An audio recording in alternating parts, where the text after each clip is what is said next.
جسم انسانی کے بارے میں مختلف مضامین آپ کی سماعت کے لیے پیش کیے جا چکے ہیں اور تقریباً ہر اعضاء کی بارے میں آپ کو تفصیلاً اور سادہ زبان میں معلومات فراہم کی گئی ہیں، جن سے آپ آگاہی حاصل کر کے اپنے جسم کی حفاظت بہتر طور پر کر سکتے ہیں اور بے شمار مسائل سے بچ سکتے ہیں۔ آج ہم آپ کو حلق کے بارے میں یعنی کہ تھروٹ کے بارے میں بتائیں گے۔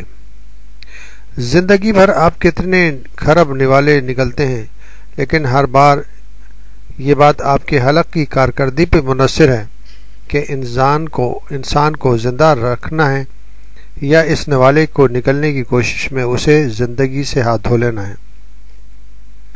آپ صبح سویرے اٹھ کر جب اپنے والدین کو السلام علیکم یا اپنے بچے کو وعلیکم السلام کہتے ہیں تو آپ کے جسم میں بڑے حیران کن معجزے رونما ہوتے ہیں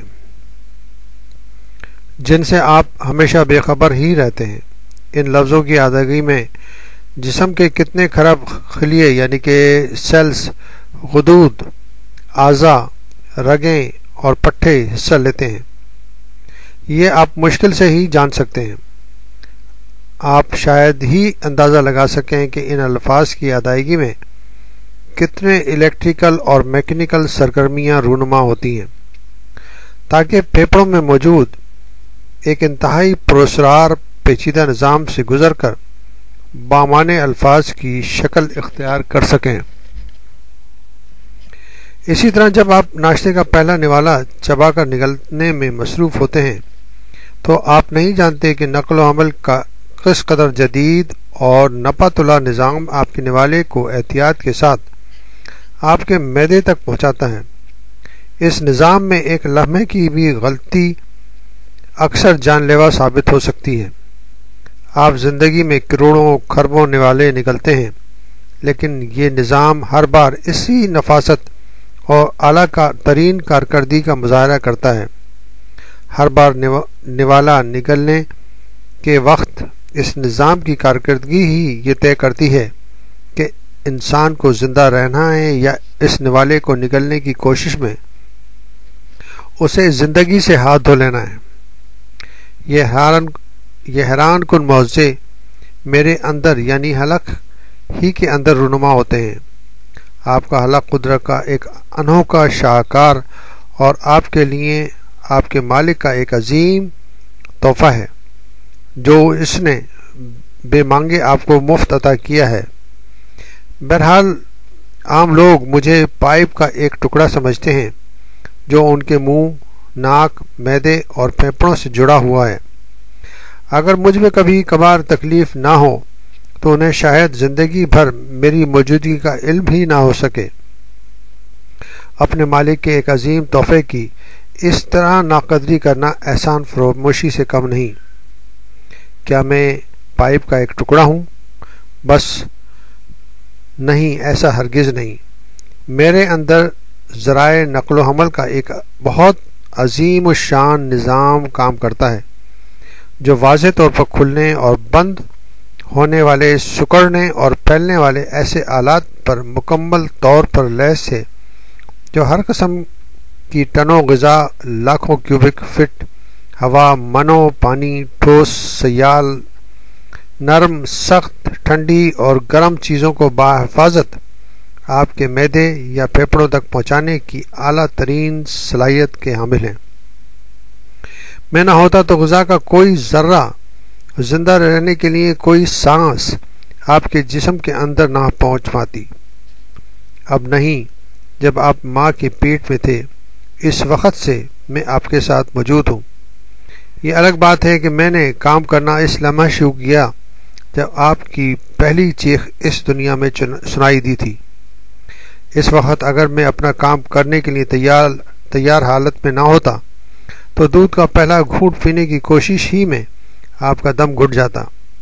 اور آج بھی جب آپ ہر طرح کی غذا کھانے کے قابل ہیں تو میرے نپے تلے اقدامات میں ذرا برابر غلطی آپ کے لیے بڑے خطرے کا سبب بن سکتی ہے۔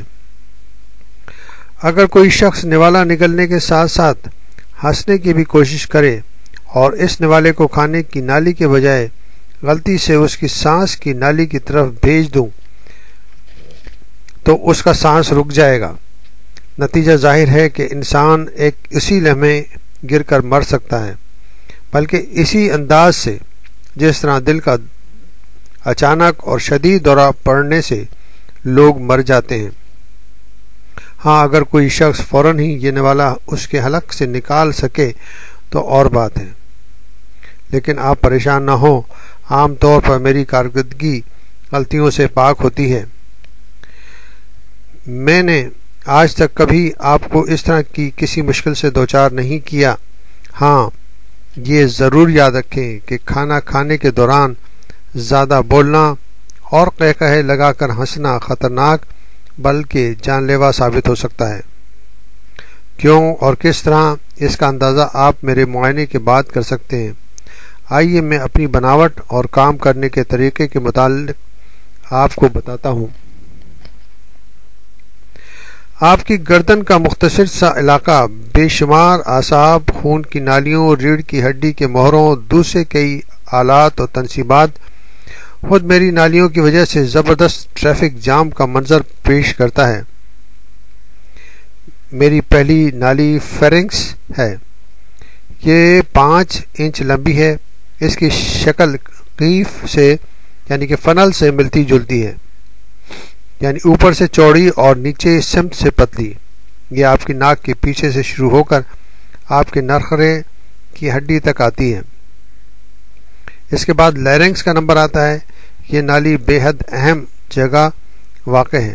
بولنے اور کھانے کی صورت میں ہوا اور غذا کو یہیں اور اسی نالی سے صحیح سمتوں میں روانہ کیا جاتا ہے۔ یہی وہ نادر اور نایاب آلہ ہے جو بولنے کے نظام میں بھی اہم کردار ادا کرتا ہے۔ اس نالی کو اوپر سے دیکھیں تو یہ کرکٹ کے بیٹ کی شکل کی دکھائی دیتی ہے۔ یہ 9 عدد گول نرم ہڈیوں کا مجموعہ ہوتی ہے اور 1.25 انچ لمبی ہے۔ ان ہڈیوں کو کارٹیلیج کہا جاتا ہے، یعنی کری ہڈیاں۔ گول دائرے کی شکل کی یہ ہڈیاں رطوبت جیسی جھلی میں پیک ہوتی ہیں اور پٹی کی شکل کی مضبوط جھلی لیگامنٹس کی مدد سے ایک دوسرے سے وابستہ ہیں۔ اسی نالی کا ایک حصہ آپ کو گردن پر ابھرا ہوا نظر آتا ہے، جسے نرخرے کی ہڈی کہا جاتا ہے۔ انگریزی میں اس ابھری ہوئی ہڈی کو آدمس ایپل کہتے ہیں۔ لیرنگس کے نیچے 2 مزید نالیاں ہیں۔ ایسوفیگس نالی نامی سیدھی معدے تک جاتی ہے، یہ غذا کی نالی ہے، اور سانس کی نالی کو ٹریکیا کہا جاتا ہے، جو پھیپھڑوں میں جا کے کھلتی ہے۔ یہ دونوں تقریباً 1 انچ قطر کی ہوتی ہیں، یعنی 1 انچ ڈائی میٹر کی۔ میں کس طرح کام کرتا ہوں آپ خود آئینے میں کھانا کھاتے ہوئے دیکھیں۔ ایک نوالہ آپ منہ میں رکھتے ہیں تو زبان اس نوالے کو دانتوں کے حوالے کر دیتی ہے۔ دانت اسے رگڑنا اور پیسنا شروع کر دیتے ہیں۔ روٹی کا نوالا، گوشت کا ٹکڑا، سالن منہ کے لعاب کے ساتھ دانتوں کے ذریعے پس کر پیسٹ کی شکل اختیار کر لیتے ہیں تو زبان اسے منہ کے پچھلے حصے میں لے جاتی ہے۔ تھروٹ کے بارے میں معلومات کا پہلا حصہ آپ کی خدمت میں پیش کیا گیا۔ ہم مزید معلومات دوسرے حصے میں آپ کو